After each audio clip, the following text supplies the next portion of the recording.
This is the first episode of a two-episode interview with Angela Cartwright. In this episode, we talk about her experience on The Sound of Music, since it is the 60th anniversary of the film. Be sure to watch the second episode as well, when we talk about when she starred on Make Room for Daddy, The Danny Thomas Show, and her time on Lost in Space.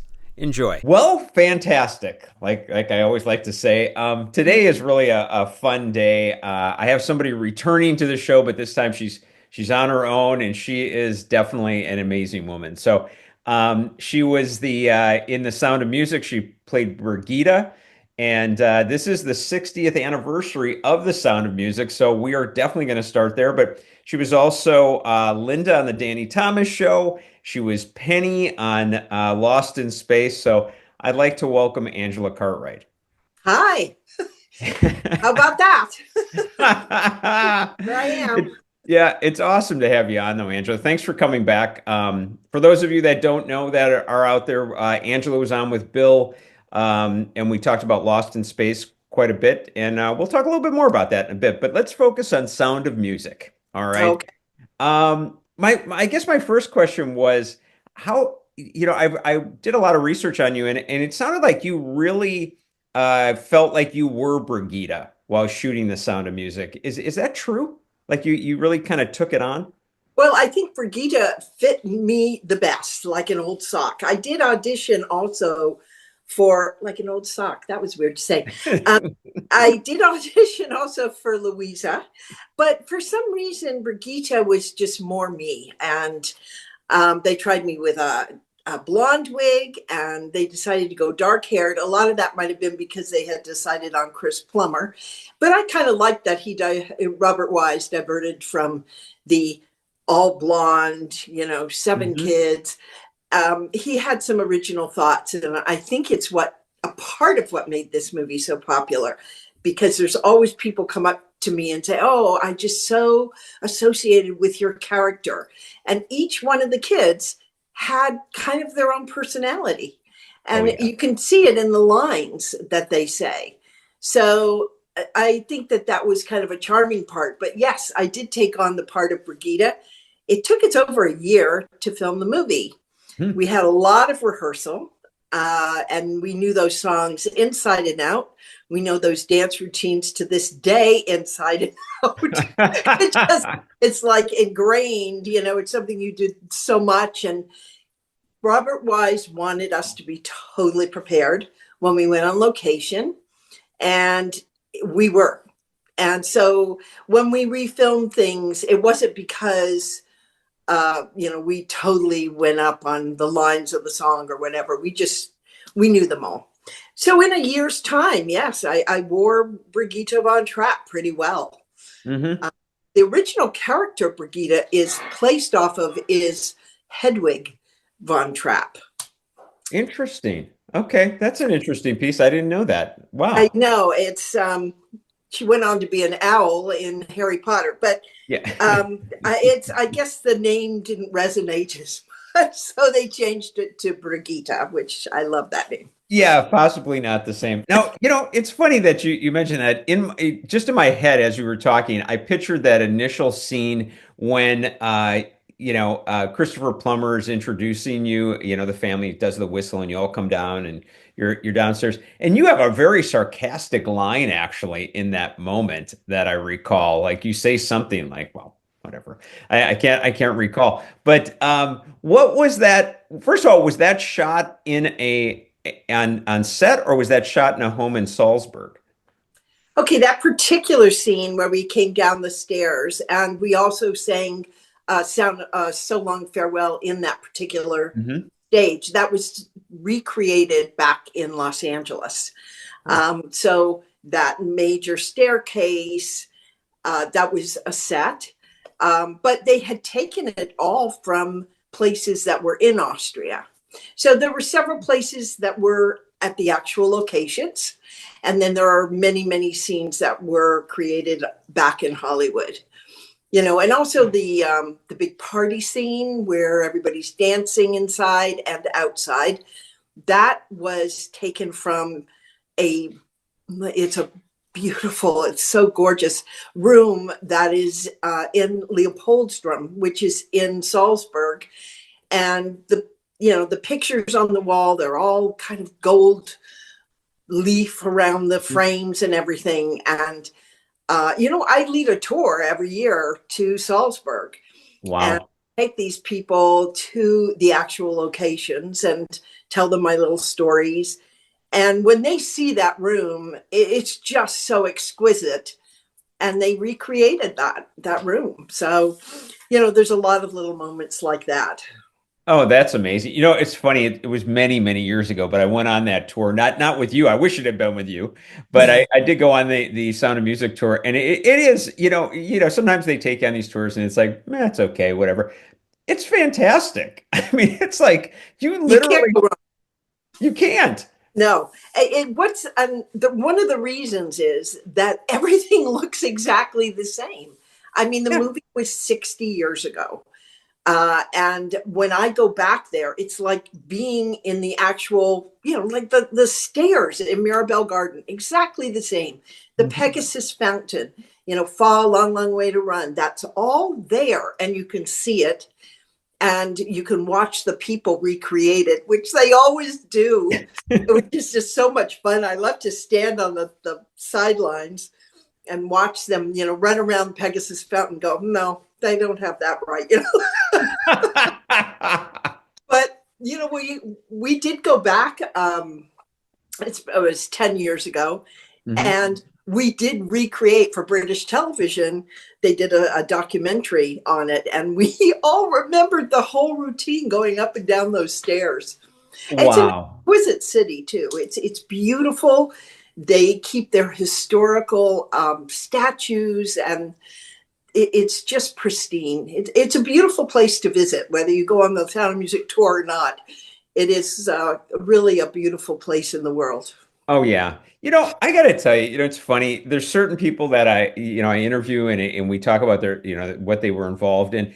When I watch you in Sound of Music, in fact, when I watch like everyone, as far as all the kids and Julianne, you sincerely look like you're having the time of your life. Was it like that? Oh yeah, it was. I did have the time of my life. I had come off of the Danny Thomas show where I worked with Rusty Hamer, who was like an older kid and didn't particularly, he used to tease me mercifully. And I was young when I started. I was only 4 when I started that show. It went for 7 years. Danny let me out of the last episode so I could start The Sound of Music, which I am forever grateful for. He did not have to do that. Wow. But I made a very, very good friend. We hit it off instantly, and that was Heather Menzies, Urich. We both had this common ground. We were close in age. So going to Austria and having those adventures, and loved the people that were involved in the movie. They were all fantastic. We had a blast. We had so much fun. So we did have a good time. And we're still to this day the Psalm 7. We are a family. Now we've lost 2 of our members, but they'll forever be attached to the movie. Of course they will. It'll live on beyond both of us. That's for sure. Yeah. What? By the way, so you're a group of kids. I mean, really, what? When you're there and, like I have all these scenes flying through my head right now, but you're like on a mountainside and, you're in a green field, whatever. When they're not shooting, what were you guys doing? I mean, as kids? Well, we had to go to school for 3 hours a day. So sometimes we were sitting on the side of a mountain. Sometimes we were in an old barn. Sometimes we were in the hotel. They had a room, a conference room that we would be in. We had a teacher, though, that really believed in, having the things where you were in the city become part of your curriculum. So we were very fortunate. We went to many, many of the sightseeing things, the ice caves, the salt mines, Hitler's Eagle's Nest. We did do that on days off. And we played in Maribel Gardens because there is a hidden stage there, and there's a labyrinth. I mean, we had a blast. We were, really enjoying ourselves being a part of it. And we loved Julie Andrews. She was our Fräulein, and it shows in the movie. We just, she charmed us from day one. And she'd sing with us. Like when we had that scene in the lake where we all fall into the water. Yes. By the way, it was freezing cold and there were leeches on the bottom of the water. Oh, God. Let's just add that. But that we shot several times. Freezing cold, we'd come out and we'd sit, and then we would sing and dance just to stay warm. And Julie taught us Supercalifragilisticexpialidocious, to say it backwards. Docious ali expialisticfragilcalorupus. She taught us that. Impressive, by the way. She had just finished Mary Poppins. For a matter of fact, she was nominated for an Oscar when we were there in Salzburg. So that made filming so pleasant. And for her, she didn't have a lot of experience in film, which I think she wasn't polished. She was so lovable because of that. Mm-hmm. And I love Chris too, even though Chris did keep his distance from the kids on purpose, I think, because he wanted them to kind of all be kind of, Captain Von Trapp, kind of have that feeling. And yet I had this, I just thought he was wonderful. And I think he's wonderful in the part also. Oh, he's fantastic in the part. I mean, talk about like being known forever. That there you have it. He is Captain Von Trapp.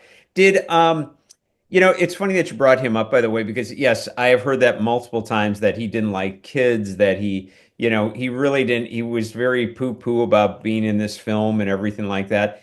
Did you get? I realize that from I have a background as an actor. I understand what you're saying about like assuming like a certain energy so that when he's playing the role it comes across. But did you feel any of that he really was kind of like, I don't really want to be doing this?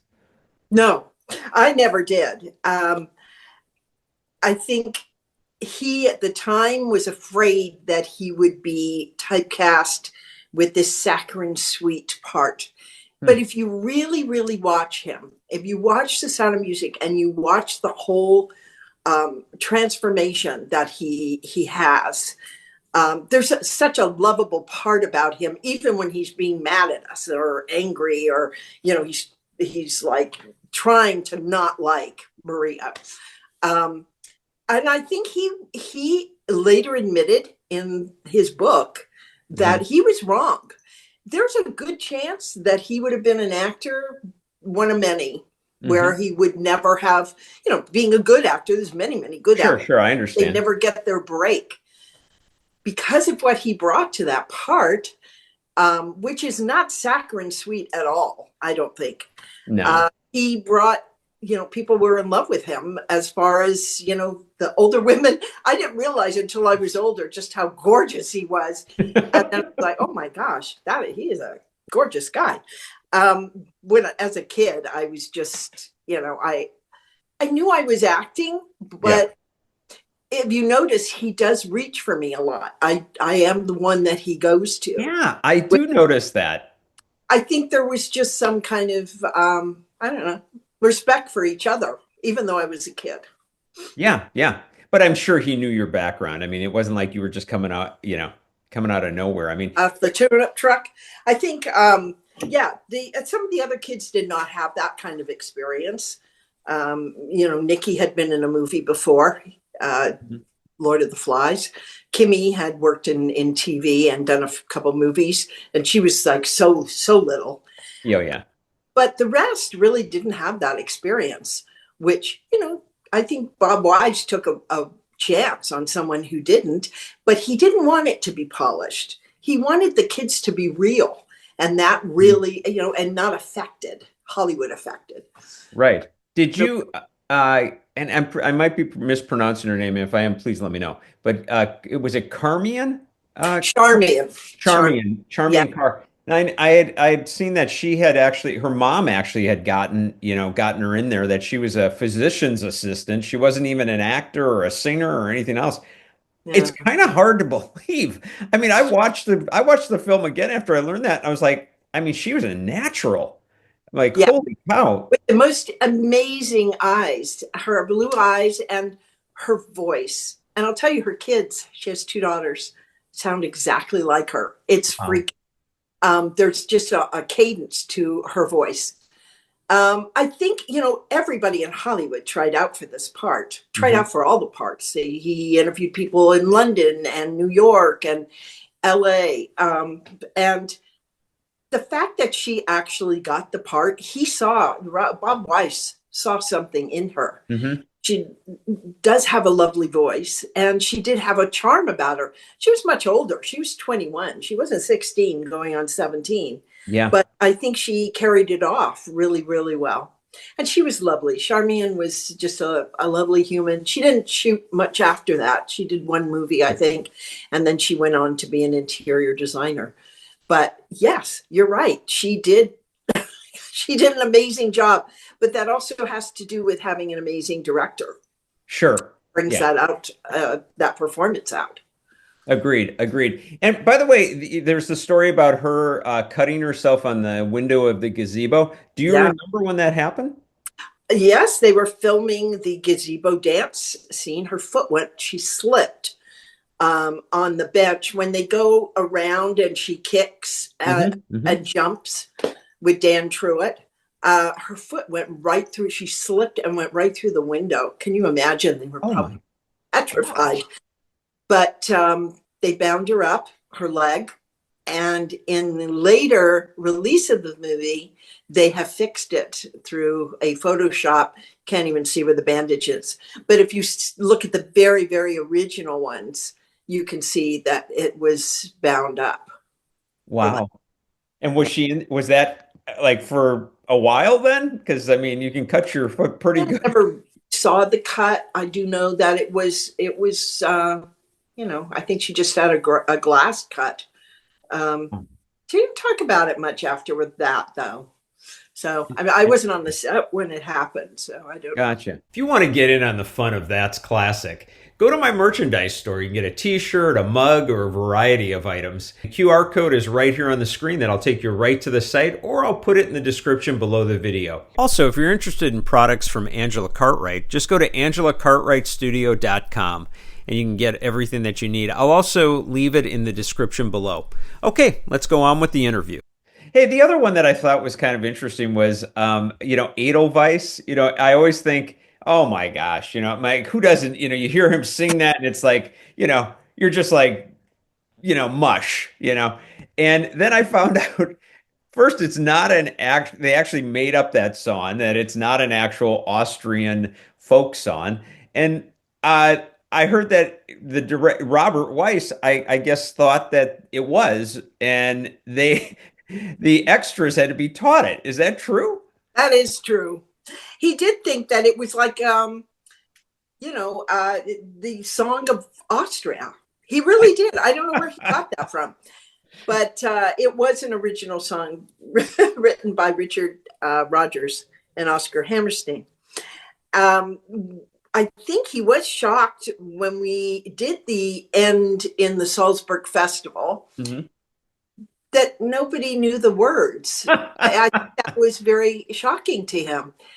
However, those were just people, they weren't extras or whatever. They were people off the street. They wanted to fill that theater. And the theater itself is magnificent. They've since covered it over. Mhm. But at the time, it was open air and it was built in the side of a mountain. Well, it's still built in the side of a mountain with all those arches, Yeah. with all the Nazis in those arches. I always thought that was such an incredibly strong image. Oh, But the audience, he brought people off the street. And yes, he had to teach them that. I have really a soft spot for that song. I think it's just absolutely gorgeous. And I actually have been working with a very famous jeweler whose name is Michael Mashad. And he has created a collection of Edelweiss necklace and earrings and stuff like that. I'm very excited about it. Wow. And so that will be available. And if you follow me on Instagram or my Facebook, you will see when that's available. There's just something so very peaceful about the actual flower. And it's so rare because you can only get it in very, very cold weather. And, there's stories in Austria, charming, where, your sweetheart goes and climbs up the mountain and picks the Edelweiss and gives it to you, as a gesture of love, because it is so rare. I've seen them in person. They are so beautiful, soft, and just lovely. So I love that song. And I was so pleased to be able to have something as a memorable part of the 60th anniversary. So I'll be wearing that when those are available. I just talked to Michael yesterday. He's so excited about it. And they will be all these pieces of pendants and bracelet and earrings and stuff like that. Wow, that sounds beautiful. Jeez. I know, I'm very excited. I got all sorts of ideas for the 60th. I love it. I love it. I mean, and I loved it. When you first said I'm doing jewelry, my brain was like, wait a minute, we had the saw on it. How are you going to pull? And then when you describe it, I'm like, how beautiful. Yeah, it is. He takes botanical flowers and he creates jewelry, and they're so realistic and with gold leaf and crystals. They're just beautiful pieces of artwork. Wow. Hey, I've always admired him. So I was thrilled when I wrote him and just said, hey, would you do an Edelweiss collection? And he was like all excited. Oh, that's so cool. You basically were the impetus of this whole thing. That's great. I was on this. I have a dream and then it becomes a reality. It's like I dream these things. It's like the book Styling the Stars. I don't know if you ever saw that book or not. That's the one with when their pictures when they were like for wardrobe and that. Correct. The continuity pictures that no one was ever supposed to see. I had a dream that, there were these boxes and boxes and boxes of photographs in at the studio at 20th Fox when I was doing Lost in Space. They were storing these boxes in the outside of the restrooms. Like when you walked, I know that sounds weird. When you walked in, there was kind of like a lobby, and then there were restrooms on either side. And then there were all these boxes that kept being stored. And these contained all these photographs that weren't ever meant to be seen by people. They were just had to take them so that they had continuity. Every movie, every TV show, they always took continuity pictures. Wow.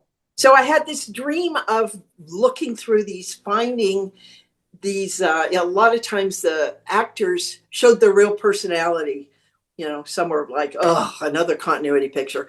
And then like Paul Newman, he was just such a clown, And I created that book. I went to 20th. I went and said, hey, can I go into your archives?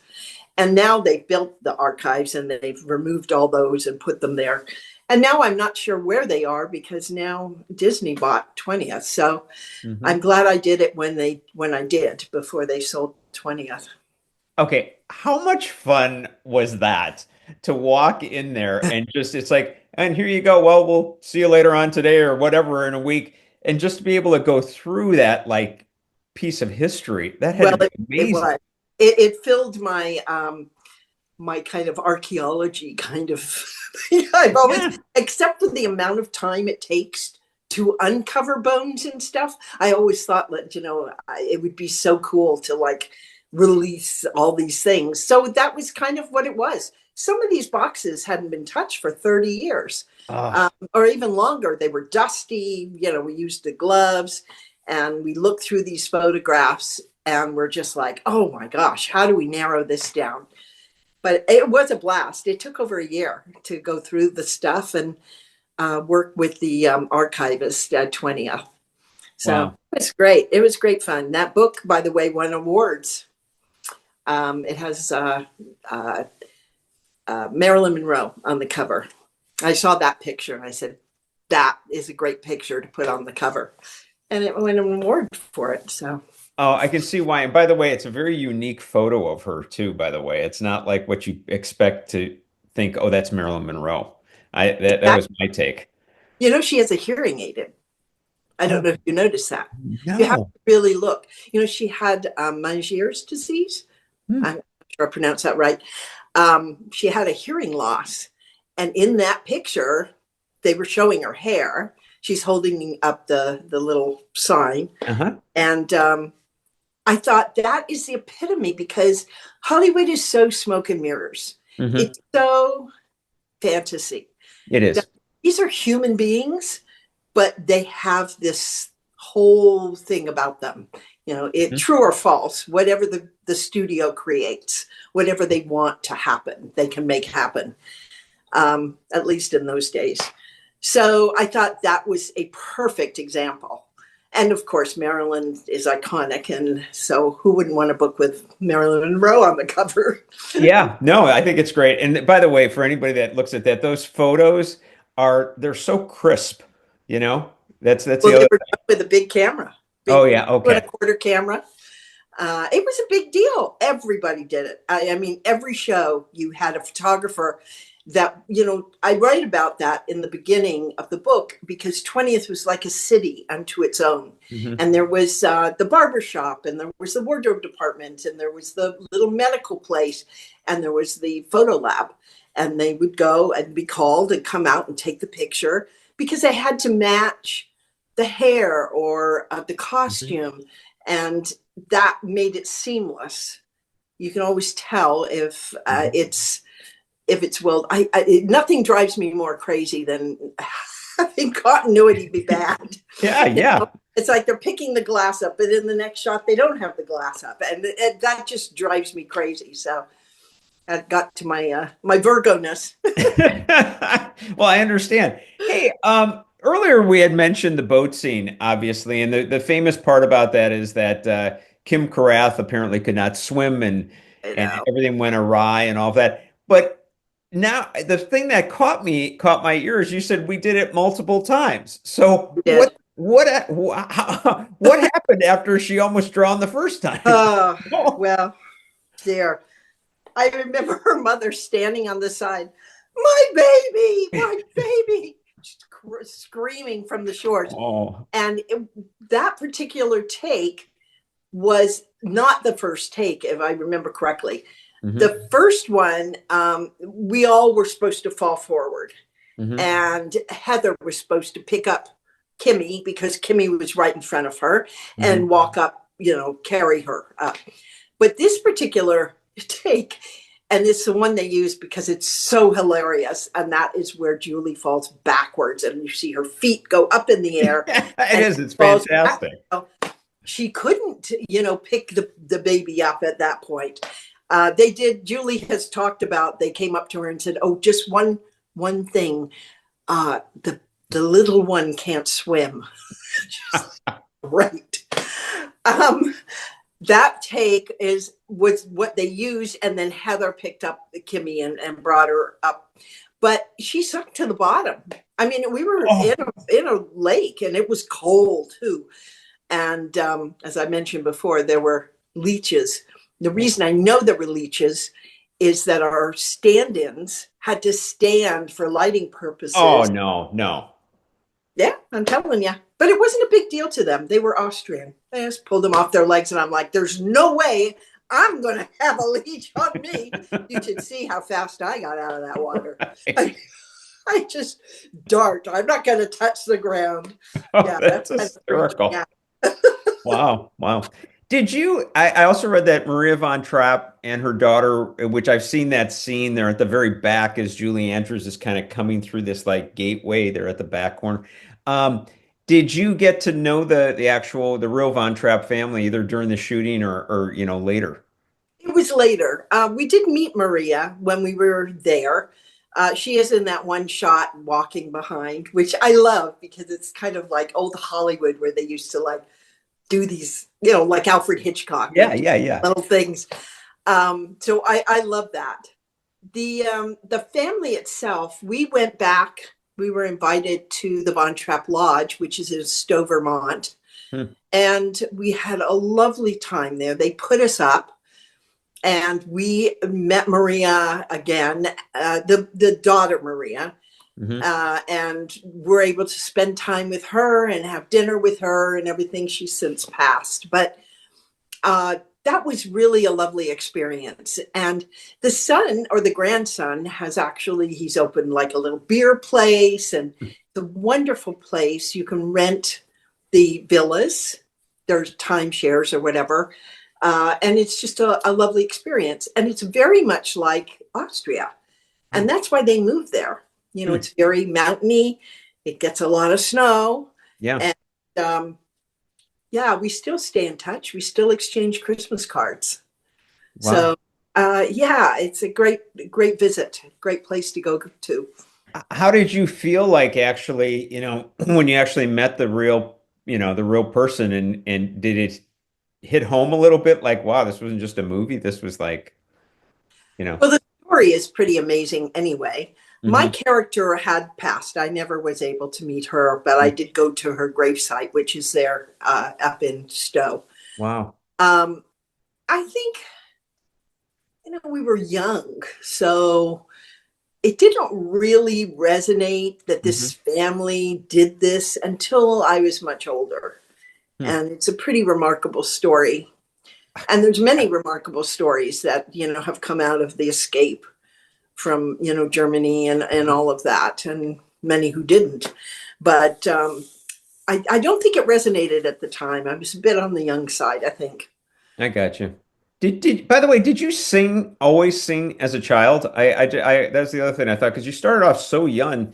And then obviously, you're out there singing. Was it natural, or did you take lessons, or what was that all about? You mean you never listened to my album, Angela Carr Sing? When you never I heard did. 64 Tadpoles? What? Or The Kids on My Block? That's another blockbuster. Um, my dad sang, and so I always sang as a kid. I did have dance classes and not so much singing classes, but I did cut records. Hmm. Veronica and I took ballet together. That's my sister. Of course. But no, I just singing came naturally. The wonderful thing about that album that I laugh about is that I sang 2 songs with my dad. Oh. And it always tears me up when I listen to them. But he loved to sing and did sing as Johnny Vincent when he was way young, just trying to scrape by and make some money in England. And so that's always it's got a soft spot in my heart for that. So Sound of Music, it came very naturally to I can keep a tune, or I could then. I think I still can, but it was pretty natural, and the dancing part came pretty naturally to me. Wow. You mentioned your dad, which by the way, I'm sure it probably that's part of it too. It comes from him as well, being around. But your parents, since you mentioned your dad, your parents came over from England. What was there ever an impetus there? Like, we want to get over to California, or what happened? It's a wonderful story, actually, and it's a true story. There was no housing in England after the war. My mother was a nurse Hmm. during the war in London, and my dad was in the war also. But they got engaged by mail as a pen pal, and they did Oh, have an agreement if they didn't like each other that they could call it off. But oh my they, gosh. I know, they got married. They had Veronica, they had me, but they couldn't find any housing in London. They couldn't. They said it would be a couple of years before that they could find any housing to live in. Hmm. So my mother had always dreamed of coming to America, and my dad had an aunt in Canada. This is when you had to be sponsored to come into the United States. And so we got on a boat and we came to America on a boat. Hmm. I actually have the menu from that boat. Oh, is It that looks like cool? it's from the Titanic, to tell you the truth. I mean, it's really cool. Wow. And came to America, but we had to stay in Canada for a year. And then we traveled across Canada in an old car and were let into the United States with $63 in our pocket. Oh my Pretty God. amazing story. And then we lived in El Segundo Hmm. and never any aspirations to be in show business. I don't think my parents even had a TV. The neighbor in the apartment building had a little girl that did commercials. And she said, I'm friends with the agent and they're really looking for children and your kids are cute. Would you like to meet them? And my mother said, okay. So she went and we were signed by this agent. And and the rest is history, so they say. I got the first thing I ever went on, which was for Sparkletts Water. I did a little bit of modeling for John Engstead and different magazines. Hmm. And then Veronica was very all-American looking, and she got a commercial for Kellogg's. So with your audition, by the way, for Sound of Music, we get, and I love this. This is why I love doing this, is we can go all these different directions. But do you recall, because like you said, so many people were up for the role of all the roles. Do you recall your audition? I mean, did you audition? I don't even know. Yes, I did. Several times. I mean, I met first of all, and then I was called back again, and then I had to sing. And then For the director or but yeah, well, not the director the first time. I think, they kind of went through people first of all. I don't remember who my very first meeting was, but I okay. do remember the screen test. And I remember that Bob Wise was there Hmm. and Saul Chaplin was also there. That screen test, I think you can actually see it on YouTube or something. Wow. And that I remember really well. And I remember what I wore. My mom had bought me this kind of sailor suit dress. I remember it very well. Yeah. But you go home and you don't know. Hmm. You don't know whether you got it or not. But I remember I wasn't anxious about getting it.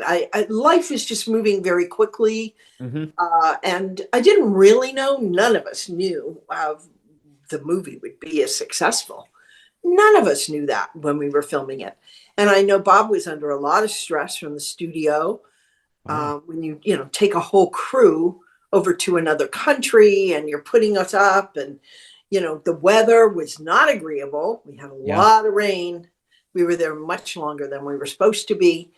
But he really believed in it, and I think that when they looked at the footage coming back to the studio, they were like, yeah, okay, we got to stick it out, and finish this movie.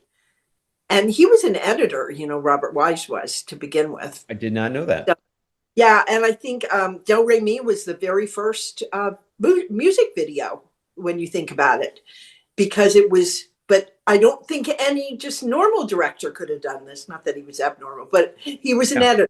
So Mhm. I think in his mind, he saw this is at the market, and then this will be going up the side of the lake, and then I'll cut to this. And so every location was a different location for a different part of the song. And it just works magically. I think it's Oh, just come on. It's that's incredible. yeah, it is. It's just so beautiful how it all just comes together, and then we're all sitting on that mountain. And I've been told many times, "Oh, that was a backdrop." It's so far ahead of CGI that I mean, nobody even thought of CGI. I'm like, nope, that's real, and I've been there since. It looks just like that with that castle up on the Uh-huh. hill there. It is magical, and they found the greatest locations. That was a farm. It was a farmer's land. There was cow patties everywhere. But I didn't think about that. There was no crew bathroom. They had a hole in the ground. It was 1964. Oh my gosh, that's wild that there was no crew bathroom too. No, No. I was, this is what goes through my head though. I see you up on that mountainside and I see like Julie Andrews with the guitar, but then I think, okay, now they have to set up, the lighting has to come, whatever. And I'm thinking you're a kid. I can't imagine that you didn't want to like run around the hill a little bit or, like do stuff like that. Was it like that or not? Well, I think Heather and I were just off with our Heppelang club. That was Heather, Paul, and Angela. That was our Beatle club. And speaking our secret language, which was gibberish. But Dwayne was a wanderer. He's the one that played Kurt. He still is to this day. He just goes to the beat of his own drum, and they would always go, "Hey, where's Dwayne? Where'd Dwayne go?" You know, and Dwayne would be climbing a tree somewhere. I mean, he was much more of that wandering kind of thing. And, you know, Charmy was older. Nikki and Heather and I, we all, you know, played and had a great time together, making little videos and stuff like that. Not videos on a, it was the old kind of video. Right. Which I am so grateful that my mom and dad, not my dad specifically, was very into photography, because in the Sound of Music book. You have that book, by the way. Yes. But I'm almost out of it. They told me they're going to reprint it, and we're going to add some stuff. Hold that up one more time. Let me see that one more time. This, originally it was red, now, and then it was blue for our 50th, but now it's the 60th, and I think it needs to be updated, because all of us have, you know, it's our own stories in here also. So I think it just there's so many memories and things that, you know, go along with being together and, you know, making a movie together. Either it's a good experience or it's a bad experience, because there have been many bad experiences, but particularly, and I have been so blessed with this, that I have these different families. Yes. And I've been able to work with people who really all had the same objective, to do the best film that they could do. You know, I've been very fortunate with that. You are. To continue watching the interview with Angela Cartwright, just go to the second episode of this interview, which is available right now on Nat's Classic. Enjoy.